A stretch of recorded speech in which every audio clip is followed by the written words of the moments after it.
hello mga ka-idol. So ipakita kung maganda nga itong tawag na sibuyas daunan. No, wala ni kalinya. Pero tambok kayo ni, wala ka po ni fertilizer mga ka-idol. Ang gamit talaga sa kong papa mga ka-idol. Iti sa manok, kaya naman may manok. Napoy baboy, so gimix lang na siya, gibutag raisal. Mayang gigamit as fertilizer. So organic kinita na namong kuandre. So mao ni ang ulagway mga ka-idol. Ini. So kung makita ninyo, tada ka siya mga ka-idol. No? So dagko kay bunga. So kung matingala mo, dagan kay mga reject diri mga ka-idol. Ingani ni siya. Kuan sa kong papa og kana mga patay-patay na kay para dili makaamong sa kauban. Dili niya maamong ang abay niya ng mga dahon-dahon, no? Ingani sa pag-atiman, no? So ingani sa mga ka-idol. So try na to mga ka-idol. O magkuha taw, daro. Try itag isa. Kung unsa katsada ang itong kuan. Uy, naupaw man. Okay, wala. So muna siya mga ka-idol. Tsada kayo.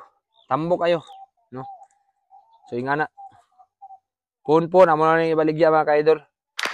Para maka-income ang papa o papa pero mga ka-idol. Yan ay gatiman. Ani, tanan. Ako shout out ko sa akong papa. Gabi ka kugihan. No?